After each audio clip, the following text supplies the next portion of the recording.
Goeiemôre, baie welkom by vanoggend se Saamwees. Ja, ek wil vandag sommer jou so groet met die woorde van John MacArthur, wat sê 'n dankbare hart is een van die uitstaande eienskappe van 'n gelowige. Dit staan in sterk kontras met trots, selfsug en vrees. Dit versterk die gelowige se vertroue in die Here en sy voorsiening, selfs in die moeilikste tye. Vanoggend as jy dalk moet dink, waaroor is jy geweldig dankbaar? Dankbaar as gelowige. Dankbaar sommer net as mens. Waarvoor is jy dankbaar? Mag jy dalk moeite maak om dit iewers te neer te skryf vandag, of dit selfs vir iemand te sê, jouself daaraan te herinner, en dit ook vir die Here te bring, en dit te mag verwoord. Ek blaai sommer in my Bybel, so na 1 Korintiërs 15, vers 57, waar Paulus vir die gemeente van Korinthe daaraan herinner, dat ons dank kom God toe.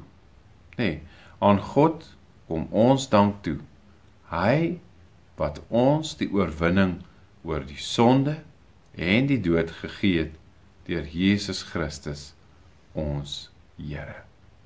Ja, en juist daarom leef ons uit dankbaarheid uit. Vir dit wat ons ontvang het, dit wat vir ons gedoen is. Kom ons bid saam. Here ons Here, dankie. Dankie vir so baie. Dankie vir dit wat ons uit U hand ontvang. Dankie vir dit wat eintlik deel moet wees van my lewe as gelowige. Here, dankie dat ek ook mag deel in die oorwinning van Jesus Christus oor die sonde en die dood.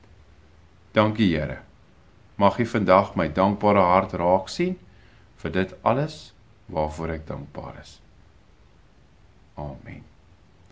Mag jy 'n mooi en 'n geseënde dag hê en mag jy moeite doen om ook so te praat, te bid en te sê waarvoor jy dankbaar is. Mooi bly.